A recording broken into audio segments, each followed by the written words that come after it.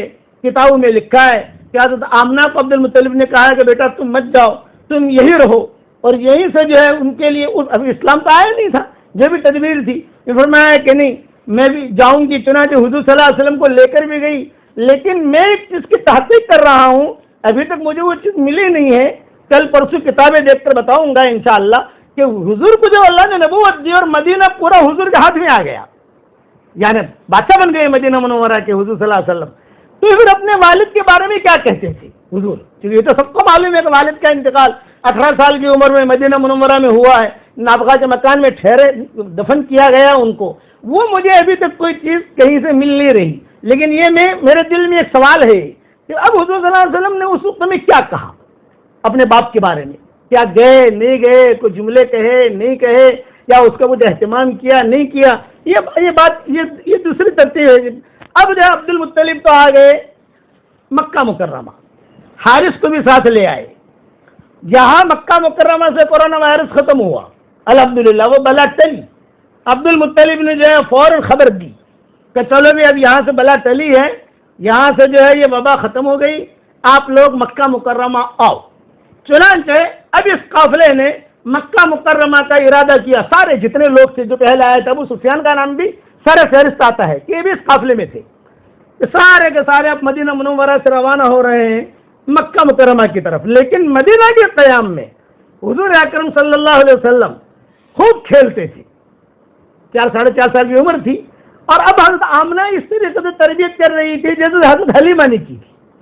کپڑے پہنانا، جیسے مثال دے رہا ہوں کہ صاف ستھرا رکھنا، اور اس طریقے سے. اور آپ حضرت آمنہ کے پاس ہی حضور صلی اللہ علیہ وسلم رہتے تھے. اب جب واپس سفر شروع ہوا تو مدینہ منورہ سے کچھ دور پر ایک جگہ ہے مقام ابوا. وہاں پہنچ کر حضرت آمنہ کی طبیعت جو ہے بہت خراب ہوئی، اور کتابوں میں لکھا ہے کہ ایسی خراب ہوئی کہ قافلے والے سوچنے لگے کہ کیا کریں، واپس مدینہ چلیں یا آگے بڑھیں. بھئی ان کی طبیعت خراب ہوئی ہے، کیا کریں؟ بعض تاریخ نگاروں نے یہ بھی لکھا ہے کہ وہاں مدینہ کے قیام میں اپنے شوہر کو بہت یاد کرتی تھی. یہ بچہ یتیم ہو گیا، ابھی بچے کو کون دیکھے گا؟ یہ بچہ آگے چل کے کیا کرے گا؟ یہ تو پتہ نہیں ہے کہ بچہ کیا بننے والا ہے. تو وہ غم لے لیا، غم. اور یہاں مقام ابوا میں آ کر حضرت آمنہ کا جو ہے وہ انتقال ہو گیا. آپ کی عمر 5 سال کی تھی، اکثر مورخین نے لکھا ہے. اب جب انتقال ہوا تو اس زمانے میں دفن کرتے تھے. اب دفن کے لیے قبر کھودی گئی تو کتابوں میں یہ بھی لکھا ہے کہ حضور اکرم سے جب ماں کو لٹانے لگے تو 5 سال کی عمر کا بچہ تھوڑا سمجھتا ہے، تو حضور صلی اللہ علیہ وسلم جو ہے جب آمنہ کو قبر میں رکھا تو حضور صلی اللہ علیہ وسلم بھی کود پڑے، میں بھی میرے ماں کے ساتھ سوؤں گا. تو ایمن نے نکالا، کیونکہ یہ اب اس کی تحویل ایمن کی تحویل میں آ رہے حضور. ایمن نے نکالا. حضور کہتے تھے کہ نہیں، میں بھی یہی سوؤں گا، میں بھی میری ماں کے ساتھ رہوں گا. باپ کا انتقال ہو گیا، اب یہ 5 سال کی عمر ماں کا بھی انتقال ہو گیا، اور وہاں ان کو دفن کر دیا. مکہ مکرمہ میں اطلاع ہو گئی کہ آمنہ آ رہی ہے، محمد آ رہا ہے. تو وہاں پر عبد المطلب برابر حضور صلی اللہ علیہ وسلم کا انتظار کرتے تھے، چونکہ محبت تھی حضور صلی اللہ علیہ وسلم سے. اب یہ قافلہ جب بالکل قریب پہنچا اور تنعیم پر عبد المطلب جب استقبال کے لیے آئے تو عبد المطلب نے دیکھا کہ بھئی آمنہ نہیں ہے اور محمد جو ہے یہ ایمن کے ہاتھ میں ہے. تو حضور عبد المطلب جو بہت ناراض ہوئے ایمن پر کہ تم نے کیوں لے رکھا ہے بیٹے کو، یہ بچے کو تم نے کیوں لے رکھا ہے، آمنہ کہاں ہے؟ تو ایمن جو ہے یہ تو خاموش رہی، لیکن دوسرے جو تھے وہ انہوں نے کہا کہ حضرت آمنہ کا تو انتقال ہو گیا اور وہاں ہم مقام ابوا میں دفن کر کے آئے ہیں. اس پر عبد المطلب کی چیخیں نکل گئی اور سیدھا حضور کو جو اپنے گود میں لے لیا اور لے کر عبد المطلب نے پورے گھر کا انتظام کیا تھا. گھر کی صفائی، جو بھی رنگ روگن ہوتا ہے، پانی، کھانا. بعض تاریخ نگار میں لکھا ہے 2 بستریں تیار کیے تھے، ایک بستر آمنہ کا اور ایک بستر حضور کا. یہ بچہ یہاں لیٹے گا، اور ایمن جو تھی وہ قریب میں رہتی تھی، وہ باندھی تھی. تو عبد المطلب نے ان کے لیے بھی انتظام کیا. تو حضور کو جب عبد المطلب کو جب بھی پتا چلا کہ آمنہ کا انتقال ہو گیا وہ اب جو ہے حضور بہت روئے اور آمنہ سے لے لیا حضور اکرم صلی اللہ علیہ وسلم کو، حالانکہ 5 سال کی عمر ہے، 4.5 سال کی عمر، 4.25 سال کی عمر، بچہ چلتا بھی ہے، لیکن عبد المطلب نے کہا کہ نہیں، ابھی بچہ مجھے دے دو آپ۔ چنانچہ عبد المطلب نے اپنے سینے سے لگایا، مکہ مکرمہ پہنچے۔ اب مکہ مکرمہ کہاں لے کر جائیں؟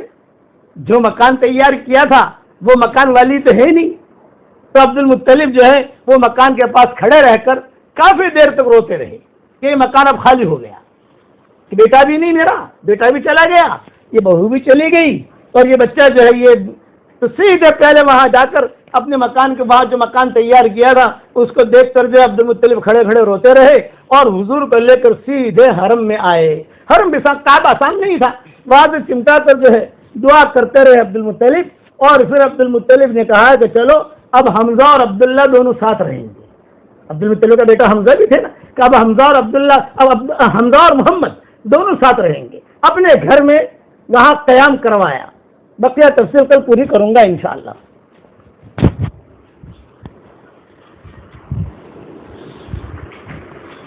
ہمارے سامنے روزانہ کچھ مسائل آ رہے ہیں۔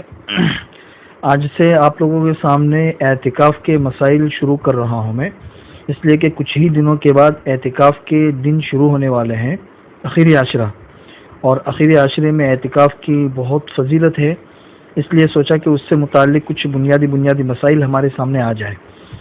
سب سے پہلے تو اعتکاف کا مطلب سمجھ لیجئے کہ اعتکاف کا مطلب کیا ہے۔ لغوی اعتبار سے اعتکاف کہتے ہیں کسی جگہ ٹھہرنے کو اور اپنے آپ کو روکنے کو۔ انسان کسی جگہ اپنے آپ کو ٹھہرائے اور روکے تو لغوی اعتبار سے اعتکاف اسے کہتے ہیں۔ شریعت کی اصطلاح میں اعتکاف کہتے ہیں کہ مسجد میں ثواب کی نیت سے اپنے آپ کو روکنا، یعنی عورتیں گھر کے اندر اور مرد حضرات مسجد میں اپنے آپ کو روکے اور وہاں پہ بٹھائے ثواب کی نیت سے، تو اسے کہتے ہیں اعتکاف۔ اعتکاف کی بنیادی طور پر تین قسمیں ہیں۔ ایک اعتکاف واجب ہوتا ہے، اور ایک اعتکاف سنت ہوتا ہے، اور تیسرا اعتکاف مستحب اور نفل ہوتا ہے۔ اعتکاف واجب اور اعتکاف مسنون اور اعتکاف نفل اور مستحب، یہ تین قسمیں ہیں۔ واجب اعتکاف کون سا ہوتا ہے؟ واجب اعتکاف یہ ہوتا ہے کہ انسان نظر مانے اور منت مانے اعتکاف کی، تو یہ والا اعتکاف واجب ہو جاتا ہے پورا کرنا۔ نظر اور منت جو ہے وہ دو طرح کی ہوتی ہے۔ ایک نظر اور منت مطلق ہوتی ہے۔ مطلق کا مطلب یہ ہے کہ بس میں 5 دن جو ہے وہ اعتکاف کروں گا یا 10 دن اعتکاف کروں گا، اپنے اوپر اس نے لازم کر لیا، تو یہ نظر تو مطلق ہوتی ہے۔ دوسری نظر معلق ہوتی ہے۔ معلق کا مطلب یہ ہے کہ اگر میرا یہ کام ہو گیا، میری فلاں جگہ شادی ہو گئی، یا میری تجارت میں اتنی برکت ہو گئی، یا یہ کام ہو گیا، تو پھر میں اللہ کے لیے اتنے دنوں کا اعتکاف کروں گا، یا عورت کہے کہ میں اعتکاف کروں گی، تو یہ نظر معلق ہوتی ہے۔ تو چاہے اعتکاف کی مطلق نظر مانے یا معلق نظر مانے، ہر صورت میں نظر مانی اور منت مانی تو اس صورت میں اعتکاف واجب ہو جاتا ہے۔ اگر نظر معلق تھی تو اس کام کے پورا ہونے پر اعتکاف واجب ہو گیا، اور اگر مطلق اعتکاف کی نیت کی تھی کہ میں اتنے دن اعتکاف کروں گا یا اعتکاف کروں گی، تو اتنے دن کا اعتکاف کرنا واجب ہو گیا۔ تو یہ تو ہے واجب اعتکاف۔ واجب اعتکاف کے اندر اعتکاف کے دوران روزہ رکھنا بھی ضروری ہے۔ روزے کے بغیر اعتکاف کا تصور نہیں ہے۔ اسی لیے فقہ کی کتابوں میں مسئلہ لکھا ہوا ہے کہ اگر کوئی انسان رات میں اعتکاف کی نظر مانے کہ میں رات میں، عورت نے نظر مانے کہ میں رات میں اعتکاف کروں گی، یا مردوں نے اعتکاف کی نظر مانے کہ میں رات میں اعتکاف کروں گا، تو اس نظر کا کوئی اعتبار نہیں، اس لیے کہ اعتکاف روزے کے بغیر درست ہی نہیں ہوتا۔ ہاں اگر دن اور رات دونوں کی نظر مانی ہے یا صرف دن کی نظر مانی ہے تو اس اعتکاف کا یہ اعتکاف لازم ہوگا اور اس نظر کا اعتبار ہوگا، اور یہ اعتکاف پورا کرنا ضروری ہوگا۔ تو یہ تو ہے واجب اعتکاف۔ دوسرا ہے سنت اعتکاف۔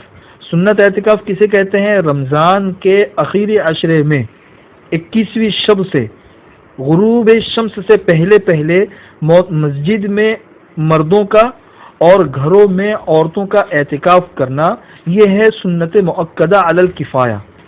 سنت مؤکدہ علی الکفایہ کا کیا مطلب ہوتا ہے اس کی تفصیل انشاءاللہ آئندہ کل آپ لوگوں کو سمجھا دوں گا۔ یہ 9 یا 10 دن کا جو اعتکاف ہوتا ہے یہ اعتکاف مسنون۔ تیسرا ہے نفل اور مستحب اعتکاف۔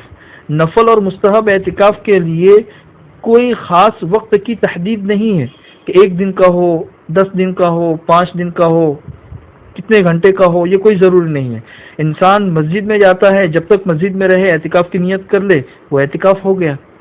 عورت گھر کے اندر ہے، جس جگہ کو اس نے نماز کے لیے مخصوص کر رکھا ہے اپنے اس کمرے کے اندر جائے اور 1 گھنٹہ اعتکاف کی نیت کر لے تو وہ اعتکاف نفل ہو گیا، وہ اعتکاف مستحب ہے۔ تو اعتکاف مستحب کے لیے کوئی خاص وقت کی تحدید نہیں ہے، جتنا وقت انسان چاہے اتنے وقت کا وہ اعتکاف کر سکتا ہے۔ بس اعتکاف کی بنیادی طور پر 3 قسمیں ہیں۔ پھر اعتکاف کے فضائل کیا ہے؟ حضور اکرم صلی اللہ علیہ وسلم ایک حدیث کے اندر ارشاد فرماتے ہیں، ترغیب ترہیب کی روایت ہے کہ جو انسان رمضان المبارک کے آخر عشرے کا اعتکاف کرتا ہے تو اسے 2 حج اور 2 عمروں کا ثواب ملتا ہے۔ ترغیب ترہیب کی روایت ہے۔ ایک دوسری روایت میں حضور اکرم صلی اللہ علیہ وسلم ارشاد فرماتے ہیں کہ المعتکف یعتکف الذنوب ویجزا لہ من الحسنات کعامل الحسنات کلھا، کہ اعتکاف کرنے والے کو اعتکاف کی وجہ سے 2 فائدے حاصل ہوتے ہیں۔ ایک فائدہ تو یہ حاصل ہوتا ہے کہ وہ اعتکاف کے بغیر جتنے غلط کام کرتا تھا، جو بھی لغو اور لایانی کام کرتا تھا، تو ان تمام لغو اور لایانی کاموں سے انسان بچ جاتا ہے۔ جیسے مرد مسجد میں اعتکاف کرے، عورت اپنے گھر کے ایک کونے میں اعتکاف کرے، تو ظاہر سی بات ہے بہت سی لغو باتوں سے انسان بچ جاتا ہے۔ اور دوسرا کہ اعتکاف کے باہر انسان جتنے نیک کام کا عادی تھا اور اعتکاف میں بیٹھنے کی وجہ سے وہ نیک کام نہیں کر پا رہا ہے تو اسے نہ کرنے کے باوجود ان نیک کاموں کا ثواب ملتا رہتا ہے۔ اسی طرح تیسری روایت ہے، حضور اکرم صلی اللہ علیہ وسلم ارشاد فرماتے ہیں کہ جو انسان اللہ کے لیے 1 دن کا اعتکاف کرتا ہے تو اللہ تبارک و تعالی اسے 3 خندق جہنم سے دور کر دیتے ہیں، اور ایک خندق اتنی بڑی کہ آسمان اور زمین کے درمیان کے خلا سے بھی بڑی، اتنی بڑی 3 خندقیں اللہ تعالیٰ اسے جہنم سے دور کر دیتے ہیں۔ تو 1 دن کے اعتکاف کی یہ فضیلت ہے، تو ظاہر سی بات ہے کہ 10 دن انسان اعتکاف کرے گا تو وہ جہنم سے کتنا دور ہو جائے گا۔ یہ اعتکاف آخری عشرے کے اعتکاف کی فضیلت ہے۔ اس سے متعلق مسائل کیا ہے اسے انشاءاللہ کل آپ لوگوں کے سامنے بتا دیں گے۔ آیت الکرسی والا ہدیہ کل دوں گا انشاءاللہ۔ اللہم صلی علی محمد وعلی آل محمد کما صلیت علی ابراہیم وعلی آل ابراہیم انک حمید مجید۔ اللہم لک الحمد کما ینبغی لجلال وجہک ولعظیم سلطانک۔ اللہم صلی علی سیدنا محمد فی الاولین وفی الآخرین وفی کل وقت وحین وفی الملأ الاعلی الى یوم الدین۔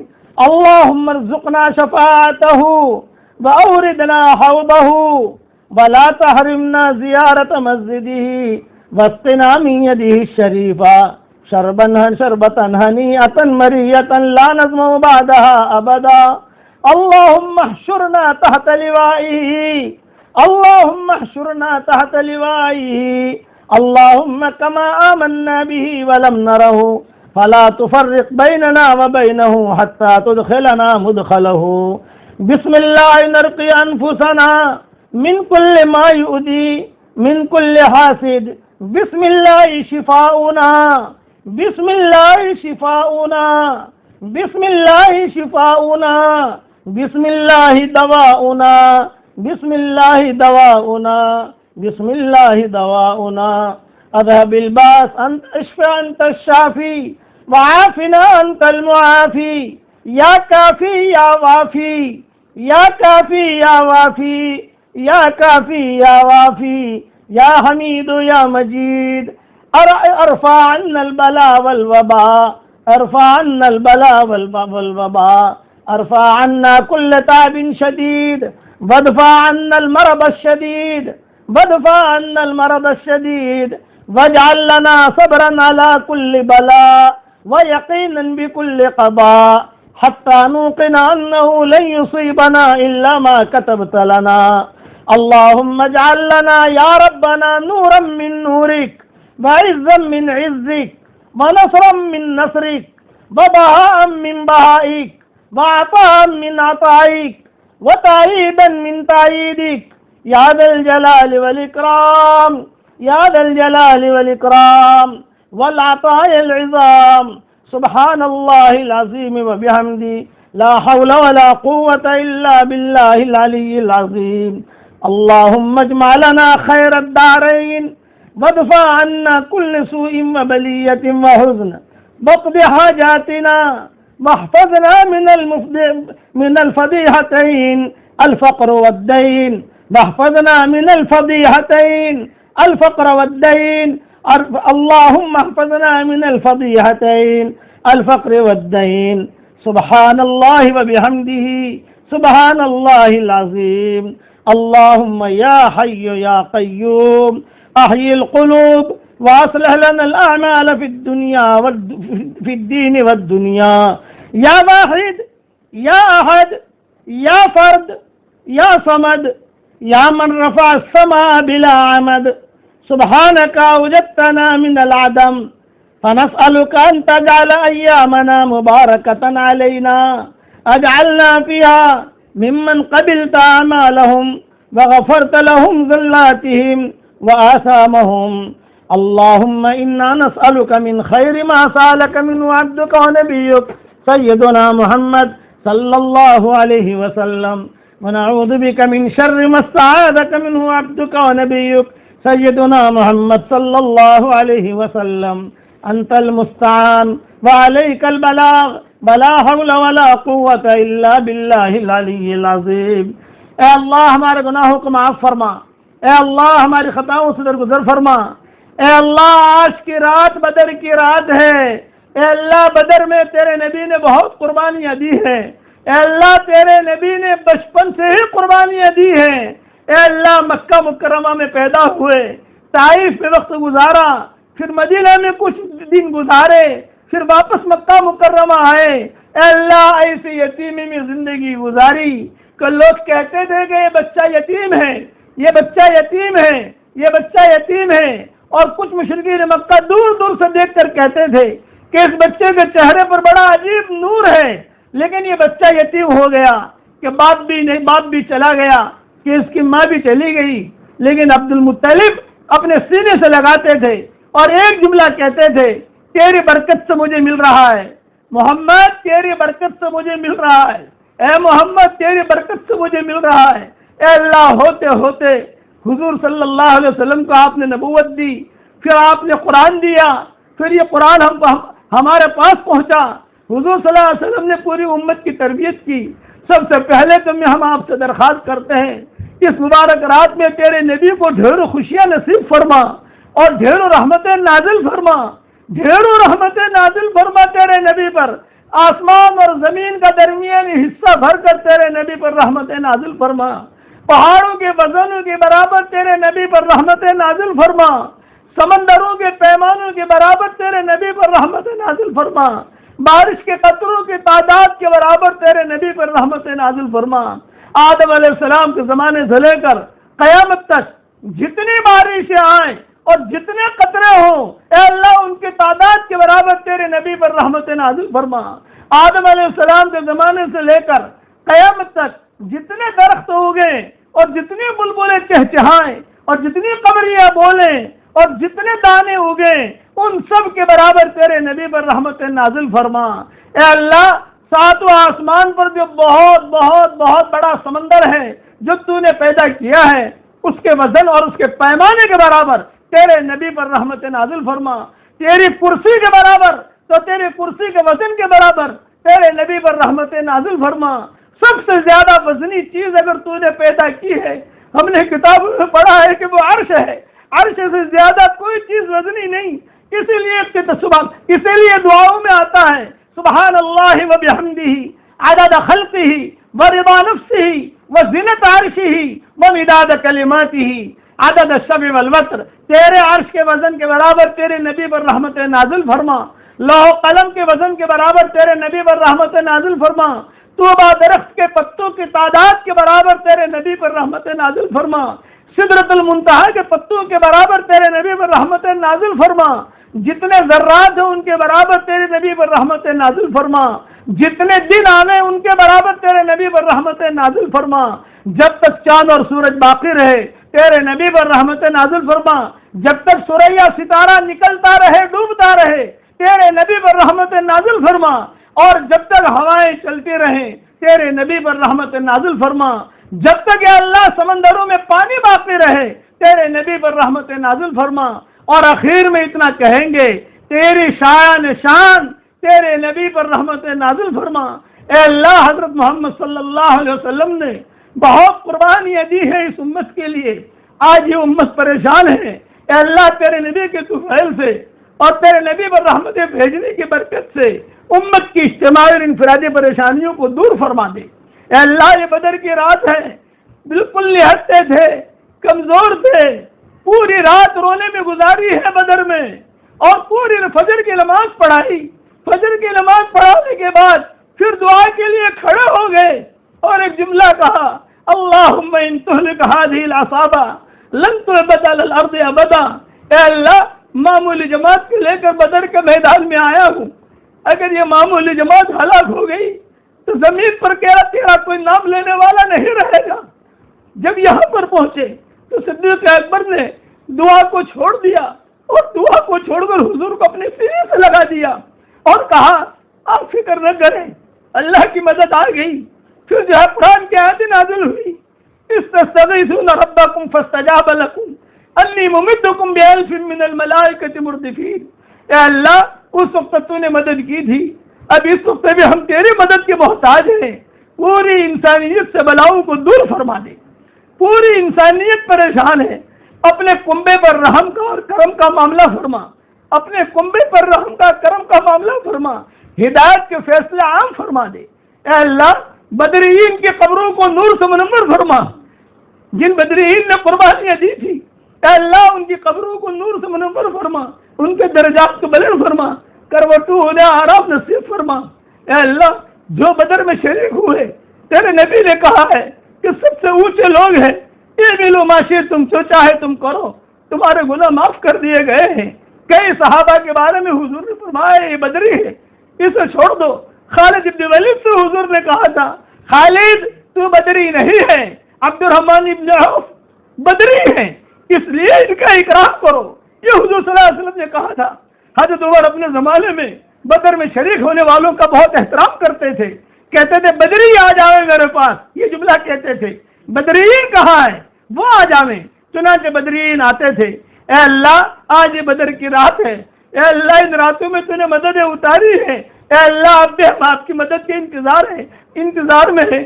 اگرچہ ہمارے اعمال وہ نہیں ہے جو بدرین کے تھے، لیکن ہم نے یہ سنا ہے کریم ہمیشہ اپنے کرم کو نبھایا کرتا ہے۔ اے کریم کرم کا معاملہ فرما، اے رحیم رحم کا معاملہ فرما، ہر فرد امت کو دین کا داعی بنا دے، دین کے لیے تو ہم سب کو قبول فرما لے۔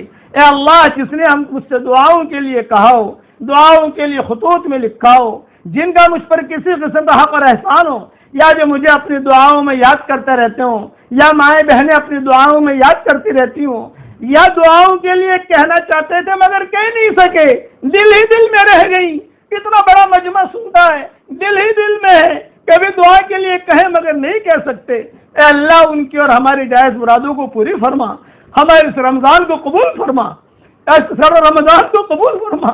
اے اللہ، ہماری مسجدوں کے کھلنے کا تو ہی انتظام کر، اور حرمین شریفین کے کھلنے کا تو ہی انتظام کر۔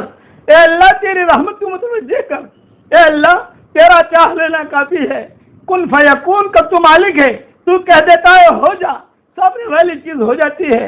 اللہم ارفع عنا البلاء والوبا، اللہم ارفع عنا البلاء والوبا، اللہم ارفع عنا البلاء والوبا، اللہم انا نعوذ بک من کورونا وائرس، اللہم انا نعوذ بک من کورونا وائرس، اللہم انا نعوذ بک من کورونا وائرس۔ اے اللہ، اس سے تو پوری انسانیت کو بچا لے، اور ہم معافی مانگتے ہیں تو ہم سب کو معاف فرما دے۔ یہ مغفرت کا عشرہ چل رہا ہے، ہمیں وہ بدبخت انسان مت بنائیو کہ مغفرت کا عشرہ گزر جائے اور ہمارے گناہوں کی معافی نہ ہو۔ ہمیں وہ بدبخت انسان مت بنائیو کہ رمضان گزر جائے اور ہمارے گناہوں کی معافی نہ ہو۔ گزشتہ سال اس وقت میں کئی لوگ موجود تھے، آج وہ اپنی اپنی قبروں میں جا چکے ہیں، وہ انتظار میں ہیں ایک رات رمضان کی مل جائے، اللہ کو منا لیں گے، ایک مرتبہ سبحان اللہ پڑھ لیں، اللہ کو منا لیں گے، اب وہ نہیں آ سکتے۔ اب کچھ پتہ نہیں آئندہ سال کی مبارک گھڑیاں ہمیں ملتی ہیں کہ نہیں ملتی۔ جو تو نے ہمیں گھڑیاں دی ہے اس کی قدر کرنے کی ہمیں توفیق عطا فرما۔ اگر فضل کرے تو چھٹیاں، اگر عدل کرے تو لٹیاں، ہمارے ساتھ فضل کا اور کرم کا معاملہ فرما۔ بدرین کو جو مدد کی تھی اے اللہ عافیت کے ساتھ تو ہماری بھی مدد فرما۔ اللہم انصر دینک و کتابک، اللہم انصر دینک و کتابک، اللہم انصر دینک و کتابک۔ تیرے دین کی مدد کر اور تیری کتاب کی مدد کر۔ ہمیں ایسا ایمان دے کہ اس کے بعد کفر نہ ہو، ایسے ہدایت دے کہ اس کے بعد گمراہی نہ ہو، ایسے عزت دے کہ اس کے بعد ذلت نہ ہو، ایسا تیرا قرب دے کہ اس کے بعد تجھ سے دوری نہ ہو۔ اے اللہ دونوں جہاں کی سرخروئی کا ہم سب کے لیے فیصلہ فرما دے۔ یہ مجمع جو آمین کہہ رہا ہے، جہاں آمین کہہ رہا ہے، ان کے دلوں میں جو جائز تمنائیں ہوں عافیت سے ان کے جائز تمناؤں کو پوری فرما کر اس میں خیر کی شکلیں اور صورتیں پیدا فرما اور اپنے فضل و کرم سے ہماری دعاؤں کو قبول فرما۔ سبحان ربک رب العزت عما یصفون وسلام علی المرسلین والحمد للہ رب العالمین۔